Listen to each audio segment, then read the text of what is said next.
No momento em que a humanidade sofre por tanto desamor, pela fome, pelas guerras, os tóxicos alimentando a violência em nossa cidade. Esta emissora traz até você momentos de amor, paz e alegria, através de um programa feito com carinho para o seu coração.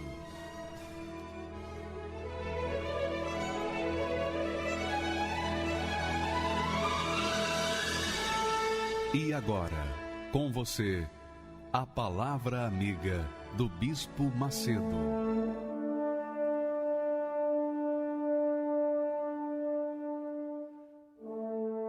Olá, meus amigos, que Deus abençoe a todos os que creem. Você pode ser meu amigo, mas se você não crê, você não recebe a bênção, não acontece nada.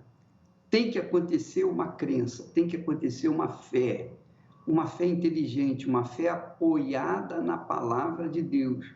Não é uma fé apoiada no sentimento do coração, não é a fé apoiada no sentimento de uma música, não é uma fé apoiada na arte e imaginação das pessoas nesse mundo, mas a fé é apoiada na palavra pura de Deus.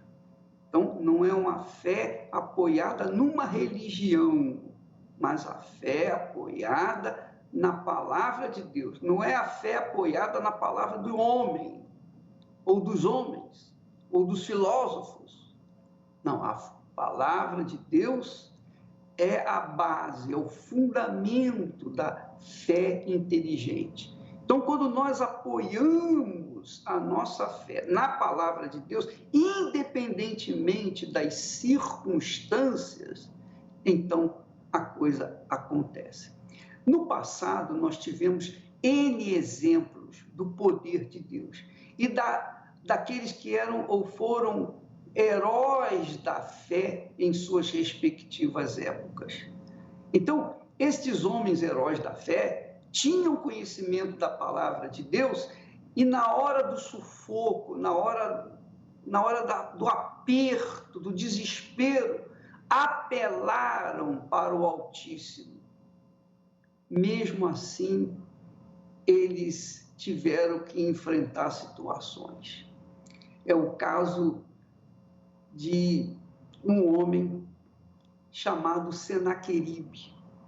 Você já ouviu falar de Senaqueribe? Senaqueribe foi um ditador, um rei da Síria, que invadia as terras e não deixava ninguém em paz. E ele ia conquistando, seu pai ia conquistando seus pais. Ele conquistou, mas chegou diante do reinado de Judá, especialmente cercando Jerusalém, ele fez um desafio.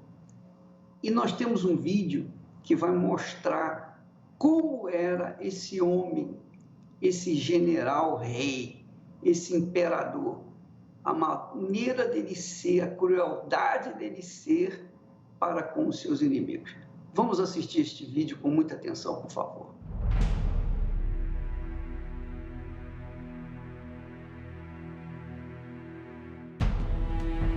O poder mais forte e mais sinistro no Oriente, a Assíria, devora todas as nações que estão no seu caminho. A Assíria trata duramente seus cativos, cortando seus membros, orelhas, nariz e lábios, e os obrigam a fazer o trabalho duro. Soldados inimigos são rotineiramente cegados, têm suas línguas cortadas, são esfolados, queimados vivos ou espetados em estacas. Poucas nações se atrevem a desafiar abertamente a Assíria. Ezequias, rei de Judá, revoltou-se contra a Assíria, recusando-se a pagar os seus impostos elevados. Em resposta, o rei Senaqueribe atacou a Judá depois de ter destruído o reino do norte de Israel. O rei Ezequias tentou apaziguá-lo, enviando grandes quantidades de ouro e de prata para Senaqueribe. Senaqueribe, porém, não mostrou nenhuma piedade. Uma cidade após a outra, dentro da fronteira de Judá, caía com crueldade da Assíria, e logo a única cidade restante era Jerusalém. Inscrito no antigo prisma de Senaqueribe, descoberto em 1920 por arqueólogos em Mossul, no Iraque, o rei Senaqueribe nos diz com suas próprias palavras o que ele fez. Porque Ezequias, rei de Judá, não se submeteu ao meu jugo. Vim de encontro a ele, e pela força das armas, e pela força do meu poder, tomei posse de 46 das suas cidades fortificadas. E a Ezequias, o judeu, prendi em Jerusalém, sua cidade real, como um pássaro enjaulado. Antes que Senaqueribe chegasse em Jerusalém, Ezequias percebeu que a colina ocidental da cidade estava desprotegida e vulnerável, e ordenou a construção de uma parede maciça. Casas foram derrubadas para abrir caminho para essa parede e fornecer materiais de construção.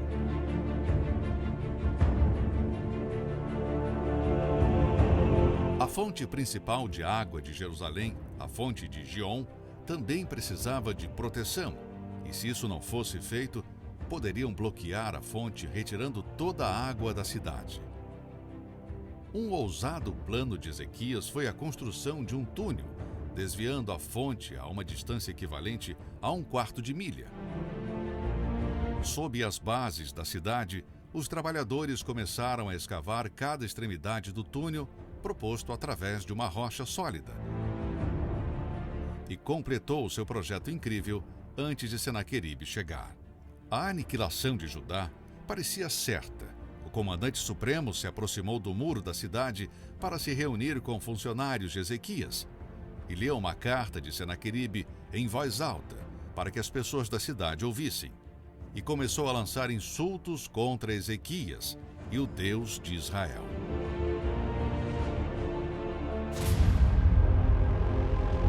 Quando o rei ouviu isso, rasgou suas roupas, entrando no templo e espalhando a carta ameaçadora diante de Deus. O rei clamou a Deus, dizendo: Inclinai os vossos ouvidos, ó Senhor, e ouve. Abre os seus olhos, ó Senhor, e vê, e ouça as palavras de Senaqueribe, as quais ele enviou para afrontar o Deus vivo. Agora, pois, salva-nos da sua mão, para que todos os reinos da terra saibam que tu és o Senhor Deus, tu somente.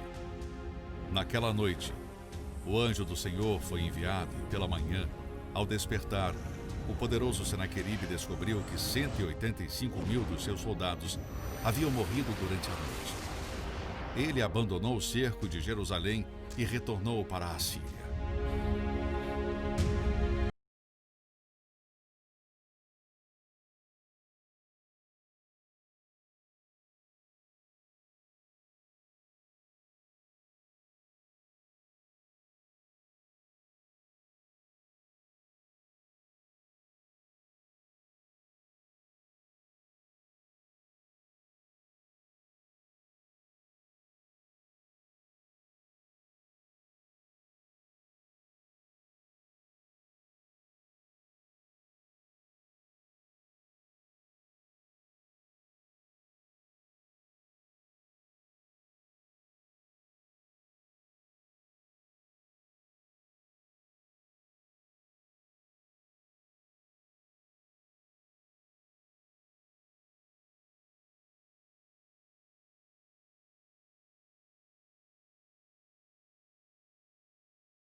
Muito bacana, né?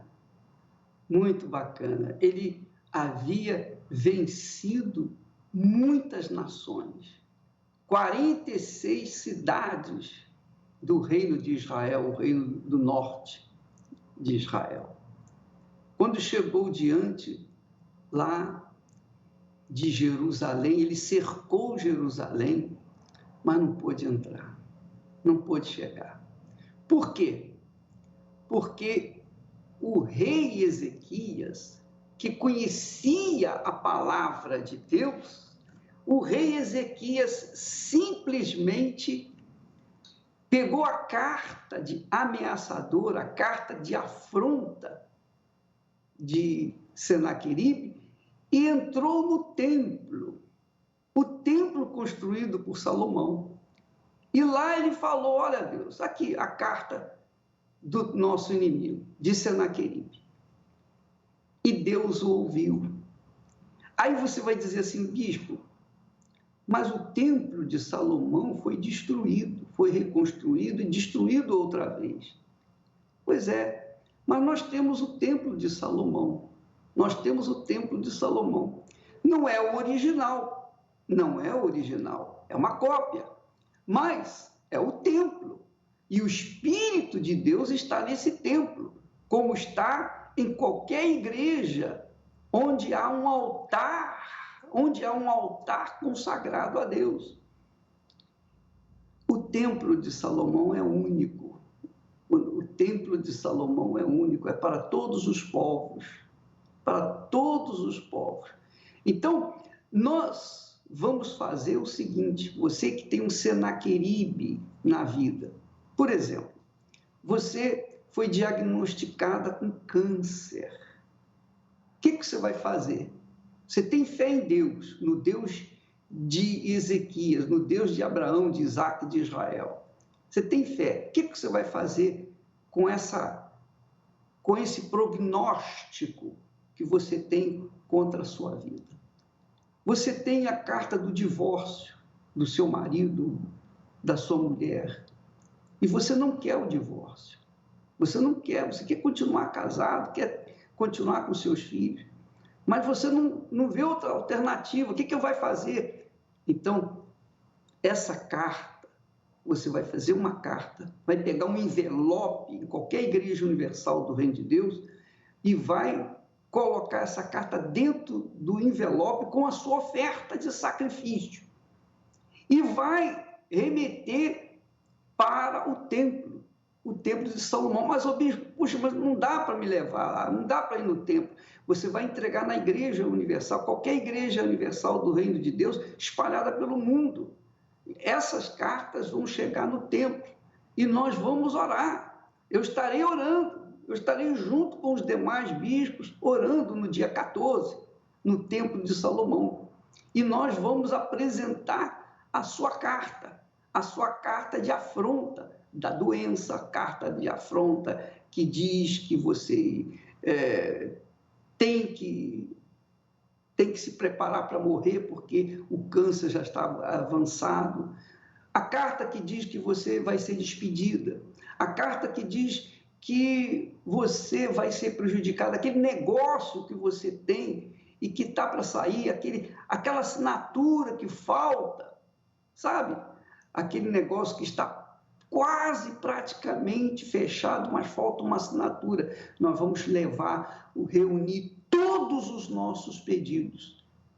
Os pedidos dos filhos que não querem nada com Jesus, dos pais que não querem nada com Jesus, dos filhos viciados, dos entes queridos que estão perdidos no vício, na prostituição, etc, etc. Uma vida arruinada. Então, você vai colocar todos os seus pedidos ou toda a sua necessidade numa carta, como se fosse a carta que Senaqueribe afrontou o Deus de Israel.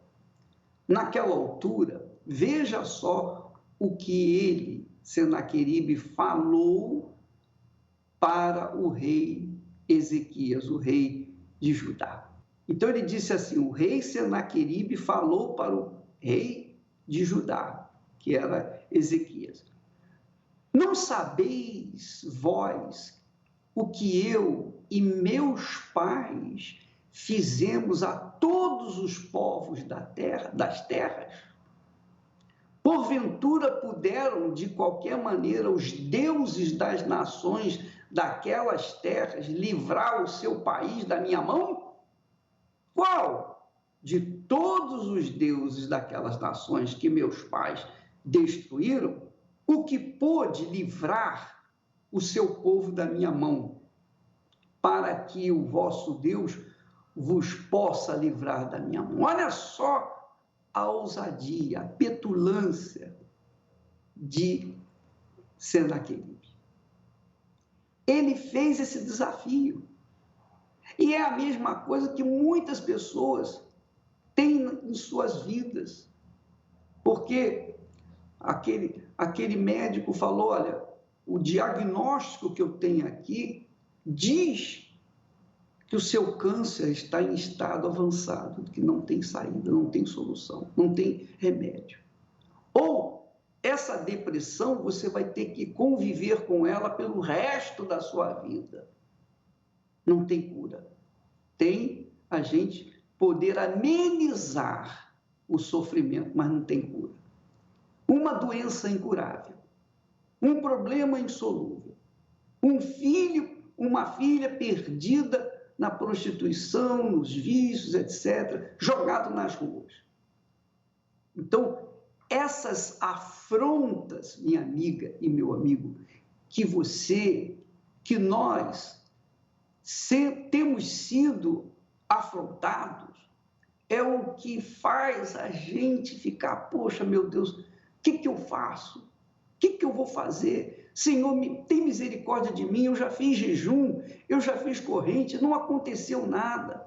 Poxa, parece que o diabo avança sobre os planos de Deus na minha vida. Por que não acontece isso? Então, esses e outros tantos pedidos e questionamentos, as pessoas carregam consigo. Há pessoas que dizem assim, eu não quero mais saber de Deus, eu não quero mais saber da fé. Por quê? Porque não há respostas, não há soluções.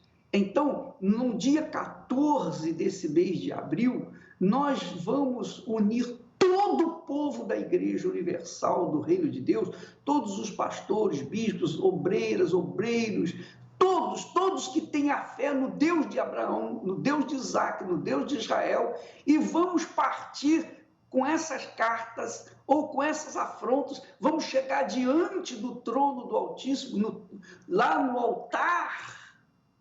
altar ali do templo, e reclamar os nossos direitos. Porque verifica que foi Deus que mandou um anjo destruir o exército de Senaqueribe, porque o Israel não tinha condições, ou Judá não tinha condições, Ezequias não tinha condições de vencê-los. Então Deus mandou um anjo que destruiu, da noite para o dia, todo o povo agressor de Senaqueribe. E quando Senaqueribe voltou para a sua terra, o que aconteceu? Ele foi adorar lá os seus deuses, e aí os seus filhos vieram e mataram. Quer dizer, acabou com aquela arrogância toda de Senaqueribe. Nós vamos acabar com a arrogância dos Senaqueribes da atualidade, desse século XXI. Nós vamos acabar com eles, em nome do Senhor Jesus. Você crê? Você tem fé para isso? Você tem fé para fazer um grande desafio diante de Deus? Porque o Deus de Abraão, o Deus de Isaac, o Deus de Israel, o Deus de Ezequias é o Deus de hoje. Ele é o mesmo, ele não mudou a maneira de ser. Ele não mudou a maneira de ser, ele não ficou mais velho, cansado, não. Ele continua o mesmo, ele é espírito, mas é preciso que haja aquela fé, é preciso que haja aquele clamor, é preciso que haja aquela manifestação de fé viva na palavra dele, naquilo que ele fez no passado, porque o que ele fez no passado tem que fazer no presente, porque a necessidade é a mesma, as necessidades são as mesmas. Então nós vamos partir para o tudo ou nada neste dia 14 de abril, e você é o nosso convidado. Tá bom? Eu queria até, inclusive, pedir aí no estúdio para preparar o testemunho de uma mulher de fé que tinha encontrado a fé no Senhor Jesus, mas da noite para o dia aconteceu de receber um diagnóstico dizendo que ela estava com câncer, condenada. Vamos ver o que essa mulher de Deus, de fé, fez para reverter essa situação. Vamos assistir. Meu nome é Aldir, eu tenho 43 anos, eu cheguei na igreja com 24 anos, mas eu cheguei na igreja desacreditada como todo mundo, né? A porta da Igreja Universal era o último lugar que eu queria pisar. Mas foi bem na época que o bispo tinha sido preso e todo mundo falava muito mal da igreja e falava que era comércio. Então você acredita naquilo que as pessoas falam, né? Só que cheguei na igreja com um relacionamento destruído, uma criança pequena, uma vida sem perspectiva nenhuma. Então, mas ali eu vi que o que os pastores falavam, que vinha do altar, era motivação, era para te dar força, era te ensinando a vencer. Mas uma coisa que foi bem importante foi como eu comecei a ouvir que a gente precisava ter o encontro com Deus, ter o próprio Deus. Porque o dia mau ia chegar para todo mundo. E quem não tem a presença de Deus não resiste, não consegue ficar, não consegue permanecer. E eu fui batizada com o Espírito Santo numa vigília de Ano Novo. E ali eu comecei a buscar, eu comecei a falar com Deus. Eu fui sincera com Deus de quem eu era e o Espírito de Deus me completou naquele dia. E Ele me deu a maior alegria que eu podia receber, que era a presença de Deus dentro de mim. Eu queria ser útil, eu queria ser mais útil, eu queria fazer mais para Deus. E eu ficava buscando como é que eu vou fazer mais para Deus se não for servindo a Ele. Quando eu vi uma pessoa falar que queria ir para a igreja, para mim era a maior alegria que eu tinha. Poder levar alguém a buscar a presença de Deus. Eu não me sentia mais só. Eu tinha o Espírito Santo ali do meu lado em todos os momentos. Ele passou a ser para mim a minha primícia. Mas aí 9 anos depois, servindo como obreira, eu não sabia que eu ia precisar tanto da força que vem de Deus na gente. Porque numa consulta de rotina, eu descobri algo que para o mundo é mortal. Eu descobri que eu estava com câncer de mama. E as pessoas, quando sabem que você tem câncer, ela olha para você com olhos de dó. As pessoas já te matam antes de saber como é que você está. Inclusive, no meu trabalho, uma colega de trabalho, que é de outra denominação, quando ela ficou sabendo, ela não conseguia olhar para mim, de tão entristecida que ela ficou. E ela veio conversar comigo chorando. Eu falei assim, por que você está chorando? Não estou acreditando, por que você está chorando? Porque você está assim? Eu falei, fique em paz, Deus é comigo, eu vou vencer. Ou eu ia colocar em prática a razão, tudo que eu aprendi que vinha do altar, ou eu ia me deixar levar pela situação, pelo sentimentalismo de coitadinho, as pessoas olhando para mim com dó. Eu me lembro de uma cena que, quando o meu cabelo começou a cair, eu ia sair para comprar peruca e assim, já estava muito ralinho. Então eu mesmo um dia antes tinha cortado, tinha deixado bem curtinho e na frente do espelho eu tirava assim, eu pegava os cachinhos inteiros do meu cabelo. E eu olhando para o espelho eu chorava e eu falei assim, diabo, você quer levar o meu cabelo, você pode levar, mas a minha fé você não leva. O Espírito Santo me fortaleceu de uma forma que eu não deixei de fazer absolutamente nada da minha rotina. Eu não deixei de evangelizar, eu não deixei de levar almas na igreja, eu não deixei de participar das vigílias. Às vezes eu fazia quimioterapia na sexta-feira e no sábado eu estava aqui, de vestes, servindo, buscando a Deus e podendo ajudar outras pessoas.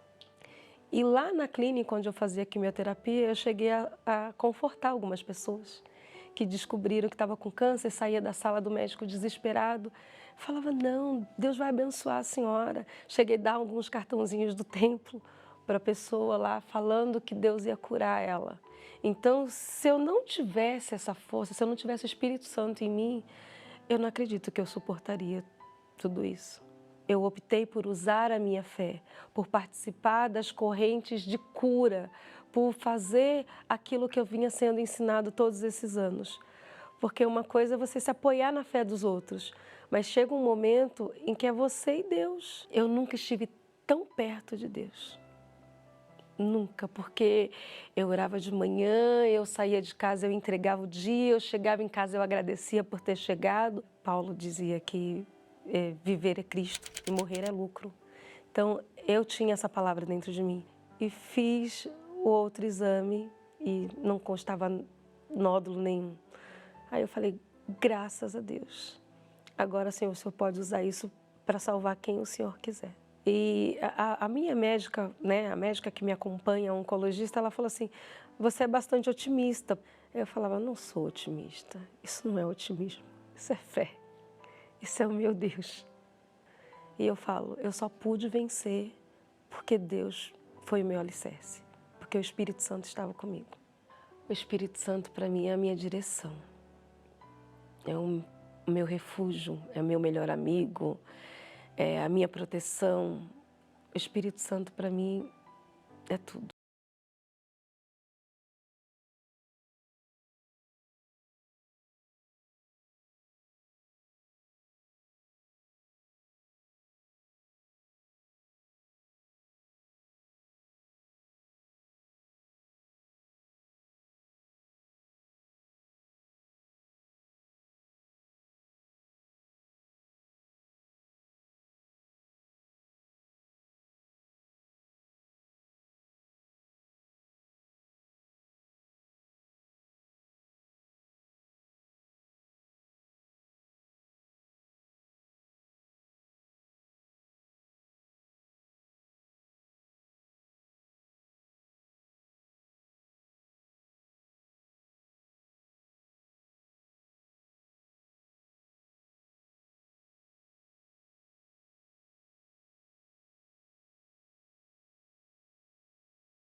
Maravilhosa a grandeza da obra de Deus, porque quando a gente coloca a fé em prática, quando a gente obedece à palavra de Deus, mesmo que o coração diga não, o coração vai sempre contrariar a fé, porque o coração é maligno, o coração é corrupto. A Bíblia fala que o coração é enganador. Então, o coração que sente faz com que a fé fique um tanto neutralizada, porque a pessoa dá ouvidos à voz do coração. E isso é ruim. Agora, quando a pessoa tem uma fé alicerçada na palavra de Deus, ela diz, não, mas peraí, eu estou sentindo isso, mas o que a palavra diz é aquilo, eu vou acreditar na palavra de Deus. Mesmo que o meu coração diga que é assim, eu vou continuar crendo na palavra de Deus. E essa é a fé que é loucura para os que se perdem, é loucura para o mundo, mas para nós é o poder de Deus, porque isso faz prevalecer aquilo que está escrito. O próprio Deus disse, a minha palavra não voltará para mim vazia. Então, quem se lança na palavra de Deus tem a força, tem o poder de Deus para ver realizado aquilo que está escrito. Foi o que Abraão fez. É por isso que nós temos falado de Abraão. Abraão, Deus mandou que a gente olhasse para Abraão, porque Abraão não fez milagres. Ele não fez nenhum milagre. Mas Abraão tinha uma fé sólida, uma fé consistente, porque ele deixou tudo para trás e seguiu a voz de Deus, a palavra de Deus. Então, minha amiga, agora você pode entender por que existem tantos fake news contra a Igreja Universal do Reino de Deus. Por que existem falsas notícias com respeito à Igreja Universal do Reino de Deus? Por que eles têm tanto horror ou preconceito contra a Igreja Universal, a mídia? Por quê? Sabe por quê? Porque a fé remove montanhas. A fé remove os vícios que alimentam as clínicas de recuperação e que não resolvem o problema das pessoas. A fé remove o câncer, que cura. As pessoas mostram através da fé, pela fé, a cura do câncer, que também contraria a medicina, que também contraria a ciência, né? Contrariar a ciência, mas a fé faz isso. A fé não precisa ser grande, ela pode ser insignificantemente pequenininha, mas se ela não tiver dúvida, se ela não for corrompida pelo sentimento do coração, ela arrebenta, ela remove montanhas. Agora, se a pessoa der ouvidos à voz do coração e querer agir à fé, ela vai estar dividida. Ou é ou não é, ou você crê ou você não crê. Você crê que Deus existe? Você crê que Deus existe? Então, se ele existe, ele tem que acontecer na sua vida, ou não é? Mas o bispo, por aí, ele tem que acontecer na minha vida? Tem que acontecer. Tem que acontecer porque está escrito. Invoca-me no dia da angústia e eu te livrarei. E foi o que Ezequias fez, ele invocou no dia da angústia e Deus livrou. Então, se você tem fé em Deus, se você crê que Deus existe, então vamos para essa fé. Essa é a fé inteligente. Se Deus existe, então tem que acontecer coisas grandes na minha vida, na vida dos outros que creem também.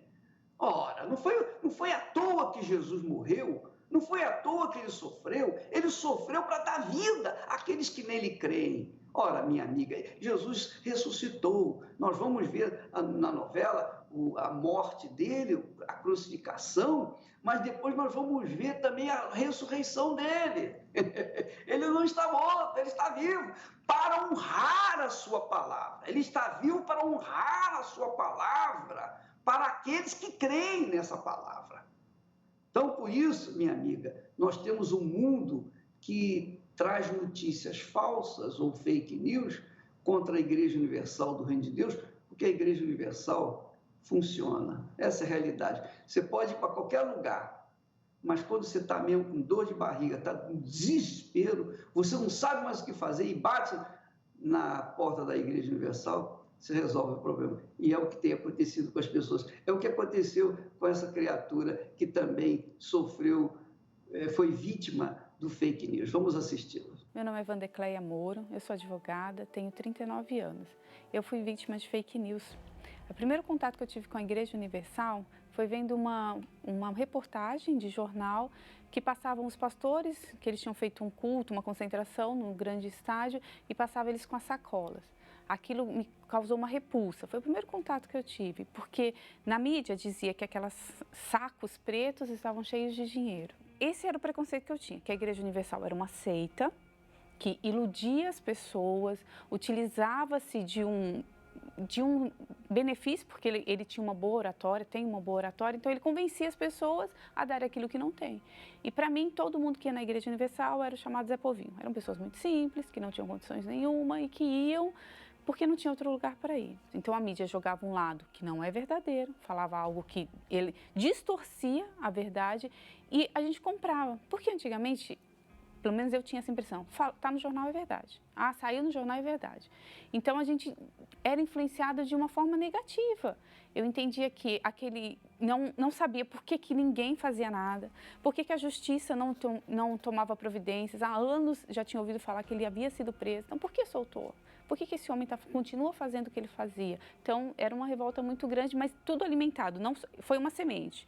A mídia, com as propagandas, com as reportagens, me criou uma sementinha, eu fui alimentando. Eu disseminava, uma coisa que eu não conhecia, eu nunca tinha ido, eu nunca tinha ouvido uma pregação, porque eu só ouvia trechos do que a matéria falava e eu acreditei de forma cega. Fui criada num lar evangélico, então tinha ensinamento da Bíblia, da Palavra de Deus, mas havia dentro de mim um vazio muito grande. O vazio era tanto que eu buscava conhecimento, então eu vou preencher livros de autoajuda, ainda muito jovem, buscava livros de autoajuda, lia a Constituição, lia o dicionário, lia a Bíblia 7 vezes, tudo em busca, não, eu vou me preencher.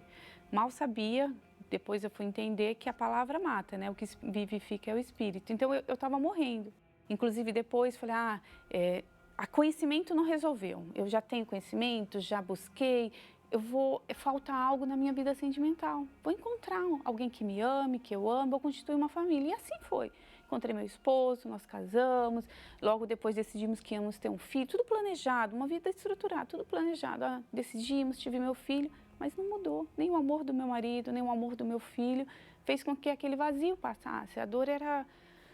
Só quem sente pode entender, como eu falei. Então, primeiro busquei o conhecimento.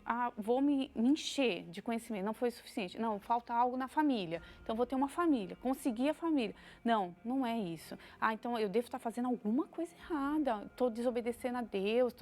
E aí veio aquela teologia demais, porque eu tinha que ser santa para poder ter aquele preenchimento, para poder ter a Deus. Achava que tinha o Espírito Santo, mas aquele vazio era o sinal de que eu não tinha Deus. A minha chegada na Igreja Universal foi assim, mãe foi primeiro, eu me casei, nós saímos, então ficou mãe com meus irmãos, com meu pai.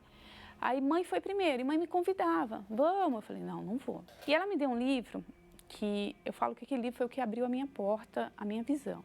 É um livro do Bispo Macedo, um pequenininho, chamado A Libertação da Teologia. Eu comecei a ler aquele livro, eu vi o quanto eu era fariseu, o quanto eu me achava alguma coisa sendo nada. Então, eu tinha muito conhecimento, tinha uma teologia, tinha tudo, mas eu não tinha a vida, aquela palavra não trazia vida para mim. Então, eu falei, é na Igreja Universal, mãe sempre falou que lá tem. E eu fui, o pastor falando a respeito de Deus, do Espírito Santo, que esse vazio, que Deus é do tamanho do vazio que eu tinha. Então, ele pregava, era como se fosse para mim. Eu falei, meu Deus, eu quero isso, eu quero o Espírito Santo. E eu me entreguei, falei, Deus, aqui, eu não sou nada, não tenho condição nenhuma, mas aqui dizem que se o Senhor habitar dentro de mim, esse vazio vai sair. Eu vou ter a solução do meu problema. E me ajoelhei, me entreguei, assim, de fato e de verdade, porque até então eu achava que eu tinha uma vida com Deus, mas eu não tinha um relacionamento. Deus era como uma pessoa distante, uma pessoa boa, que eu sabia quem era, mas que eu não conhecia. E foi o melhor dia da minha vida. É engraçado, porque assim, nada mudou ao meu redor. Dentro de mim foi uma força, uma coisa que é o Espírito Santo, que te dá uma força. Minha visão, parecia que era um novo mundo, tinha mais brilho, tudo tinha sentido. Aquele vazio não tinha mais, eu não precisava mais ficar lendo, não precisava de livros de autoajuda. E quando eu lia a palavra de Deus, Ele falava comigo. Quando eu lia, não era mais só eu que estava lendo, eu ouvia ele falando, eu entendia o que estava escrito. Mudou completamente, uma nova pessoa, nasceu uma nova Vandercleia ali. A repulsa que eu tinha da Igreja Universal, o preconceito, foi por conta da mídia. E eu vejo que hoje eu tenho essa repulsa pela mídia. Porque foi ela que me deixou tanto tempo sofrendo. Foi por causa dela que tanto tempo eu sofri. Hoje eu falo, conversando com a família, quem me dera ter vindo antes para a Igreja Universal. Quem me dera ter vindo antes, eu não teria sofrido tanto, eu não teria feito tantas escolhas erradas. Se eu pudesse voltar no tempo, há muito tempo eu queria ter ido para a Igreja Universal. Hoje eu tenho 2 faculdades, mas eu brinco que eu tenho 3. A minha primeira faculdade foi a Igreja Universal que me deu. O ensino foi a fé inteligente, que eu não tinha. Eu não tinha uma fé inteligente, eu tinha uma fé em algo que não mudava a minha vida, mas a Igreja Universal me fez ver diferente. Meu marido é um homem abençoado, graças a Deus minha família toda está na igreja, nós somos felizes, graças a Deus. A família quando se reúne é só riso, só alegrias, trabalho no que eu amo o meu trabalho, amo fazer justiça, amo ajudar as pessoas, mas eu só consegui isso porque a Igreja Universal me ajudou, me abriu a visão, me ensinou como ser uma boa mãe, como ser uma boa esposa, como ser uma boa profissional. Se a pessoa for, fala assim, olha, eu vou, mas e não acontecer nada, não precisa voltar, mas eu tenho certeza que ela vai ver uma diferença. Com certeza no lugar, na cidade onde está, faça uma visita. Eu duvido que saia de lá diferente. Como está o seu relacionamento? Talvez você já esteja no seu limite, prestes a se separar, jogar tudo para o alto. Se você não aguenta mais sofrer por amor e vive a tão temida solidão a 2, você pode encontrar conselhos diferentes para o seu relacionamento. Se você é infiel, você não tem paz, porque você está sempre preocupado em cobrir os seus rastros, de ser descoberto. Mas quando o bom de você ser fiel é que você tem paz. A fidelidade do homem e da mulher traz uma segurança, uma força, um valor para a família que você não tem noção. Você não tem noção. Talvez você não veio de uma família que houve fidelidade, mas você sabe que você queria isso. Conselhos que estão mudando a maneira de muitos casais pensarem. Então, primeiro nós temos que mudar a nossa maneira de ser, de agir, para depois esperar uma mudança do nosso parceiro, né? Nosso casamento é completo e feliz, graças ao que a gente ouve e recebe aqui e, acima de tudo, obedece. O que a gente aprendeu aqui, a gente tem praticado e está sendo uma bênção. Você também pode reconstruir o seu relacionamento. Participe todo domingo da Bênção para os Casais, especialmente às 9h30 da manhã, no Templo de Salomão, Avenida Celso Garcia, 605, Brás. Entrada e estacionamento gratuitos. Bacana o testemunho dessa advogada, né? Muito bacana.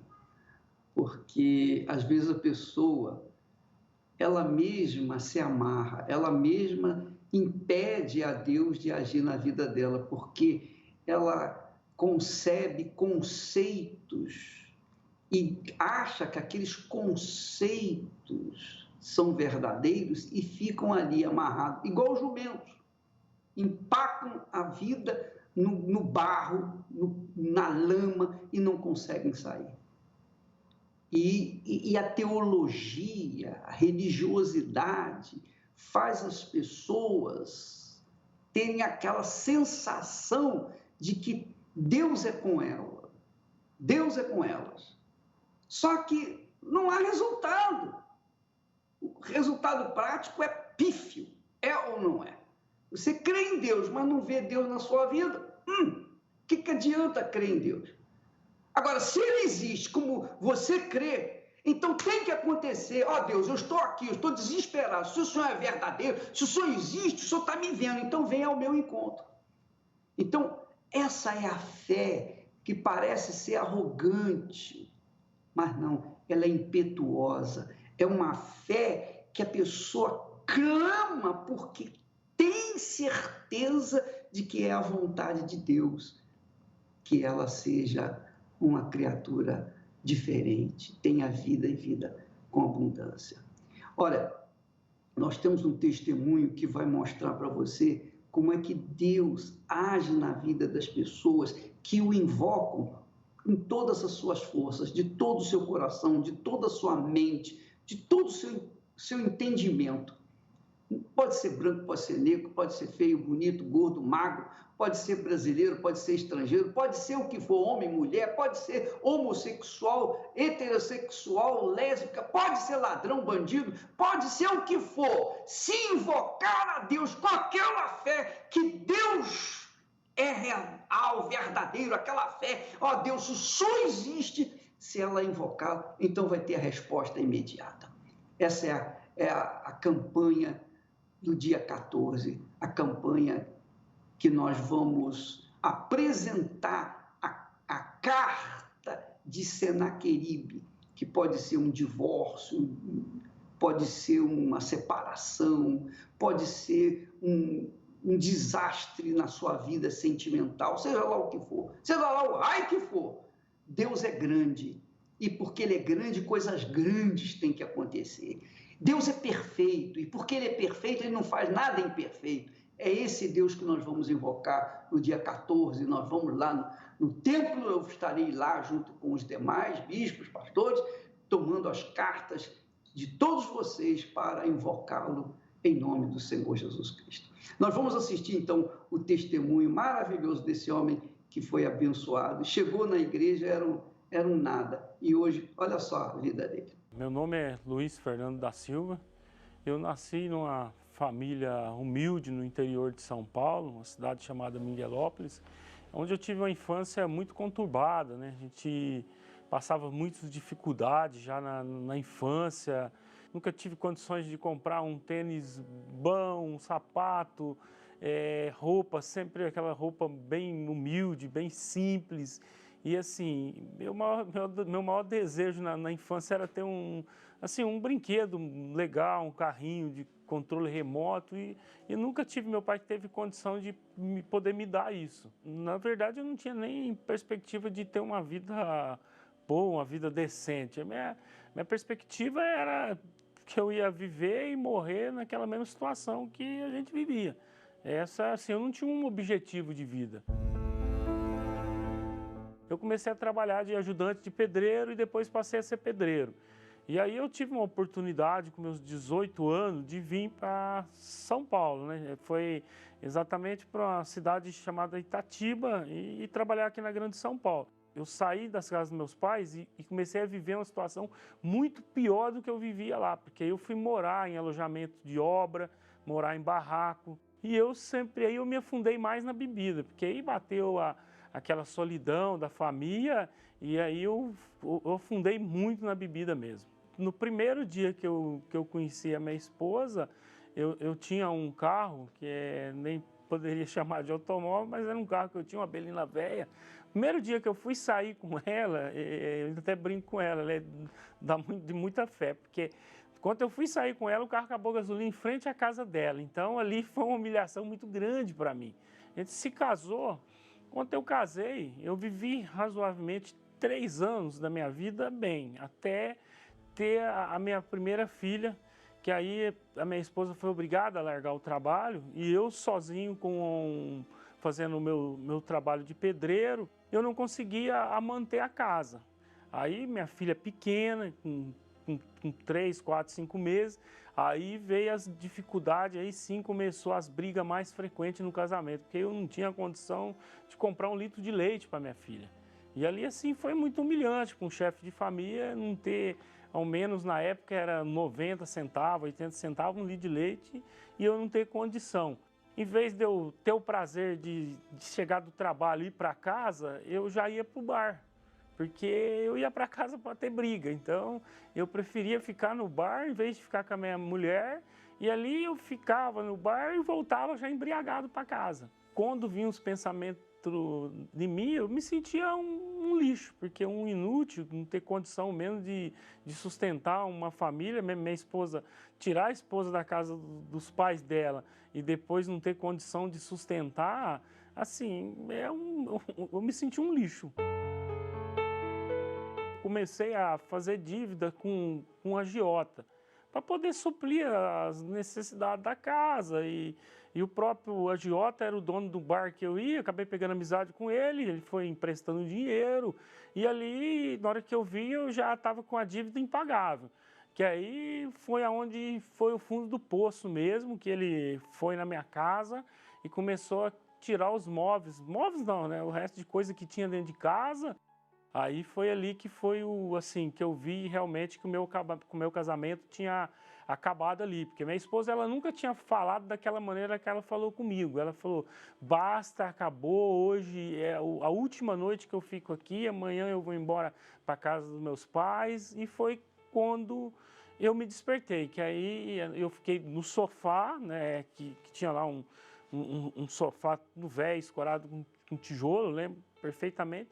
E liguei a televisão, e aí foi quando estava passando um programa da igreja, que eu assisti aquele programa, mesmo embriagado. Foi quando ele falou para, assim, bem olhando na câmera, assim mesmo, falando assim, para a sua vida tem jeito, você que está aí, que está às vezes na bebida, que está na droga, você que não tem nem dinheiro para pôr o básico dentro da tua casa, que às vezes está faltando leite para os seus filhos. Eu digo que foi Deus que usou o bispo para falar daquela maneira naquele programa, que falou exatamente o que eu estava passando. Me deu tanto uma certeza dentro de mim que a minha vida ia mudar. Eu não sabia como, mas eu já saí dali assim, com certeza que a minha vida ia mudar.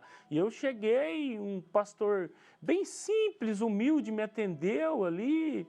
Era um menino e falou para mim, falou, se o senhor der ouvido hoje à voz de Deus, o senhor falou, para de chorar, o senhor nunca mais vai chorar na vida do senhor e sua vida muda hoje. Decidi entregar a minha vida, eu já tive paz.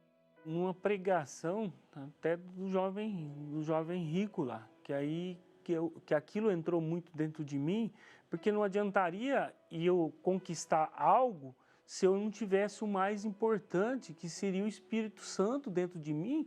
E ali eu priorizei ao encontrar Deus. Eu entendi que eu tinha que ter Deus, porque se eu não tivesse o Espírito Santo dentro de mim, nada adiantaria para mim, porque minhas conquistas iam ser em vão. Eu larguei a bebida, eu larguei a mentira, eu larguei o erro, eu entreguei tudo naquele altar, eu confiei naquele Deus, naquilo que foi passado. Eu subi o Seu Luiz fisicamente, era o mesmo, mas na hora que eu desci do outro lado, espiritualmente não era o mesmo mais, não tinha acontecido nada. Fisicamente era o mesmo, mas espiritualmente parecia que tinha um leão dentro de mim. Uma alegria, uma satisfação, um gozo na alma, um choro, uma alegria que somente Deus pode explicar. Foi o algo mais importante da minha vida e vai ser para sempre o algo mais glorioso que eu pude encontrar. Foi de fé em fé, Deus foi me guiando, foi como uma escada, um degrau por degrau. Mas Deus pôs dentro de mim essa visão que eu poderia sair ali de um pedreiro para ser um cabeça, para ser um empresário. Então eu sempre trabalhei muito bem, tinha visão para a coisa, fazia o serviço corretamente, então o serviço muito bom, um foi trazendo o outro, até que chegou um ponto que eu já estava um construtor tendo 20 funcionários, aí foi aonde que eu comecei a falar, agora é o momento de abrir a empresa. Me estruturei, aí eu abri a empresa, aí eu contratei engenheiro, que hoje eu tenho vários engenheiros formados que trabalham para empresa de carteira assinada. Aquele pedreiro que saiu de um barraco, que morava no alojamento de obra. Deus me deu um apartamento de mais de R$1 milhão.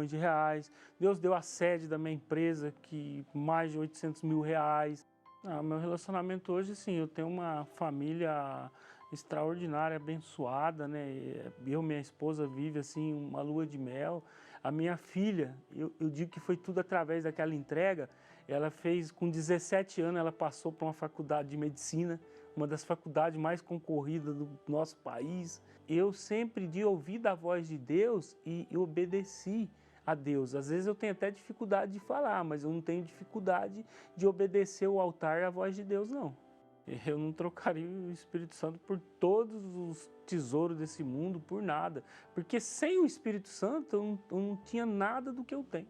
Eu não estaria onde eu estou hoje se não fosse através do Espírito Santo. Eu tenho essa plena consciência e humildade, e eu reconheço e agradeço a Deus por ter essa humildade que eu tenho, que eu dependo do Espírito Santo para tudo na minha vida.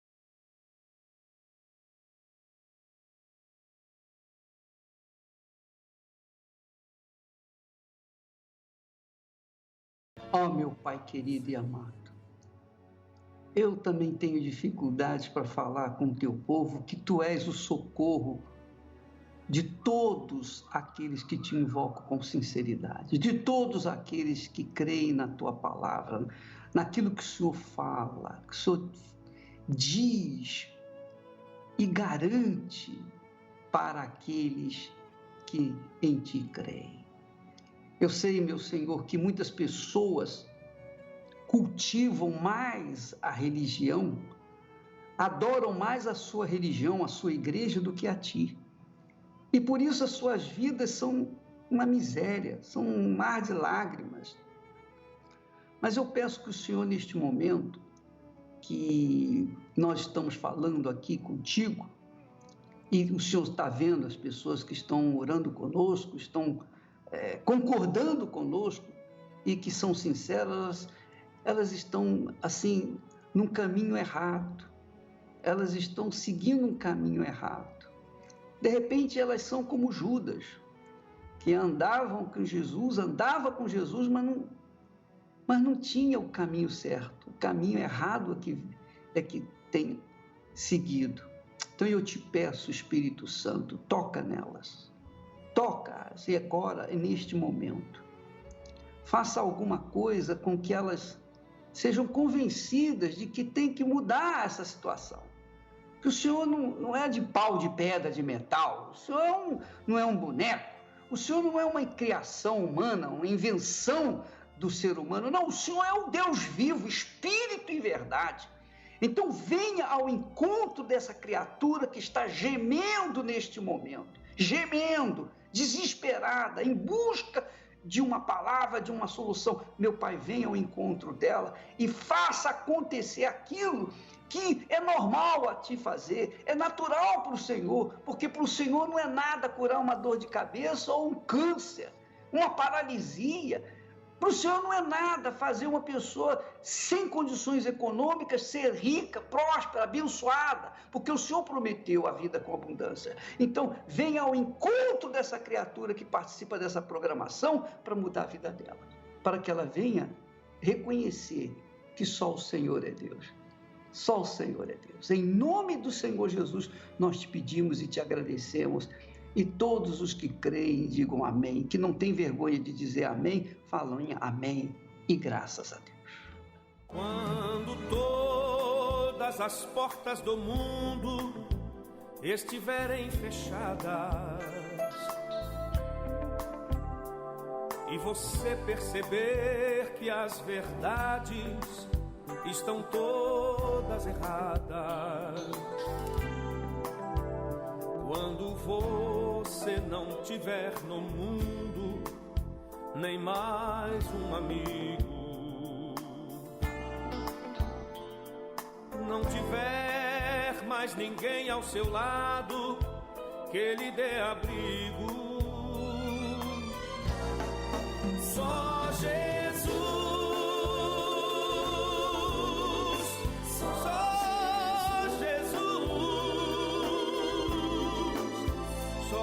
Jesus poderá lhe dar a mão.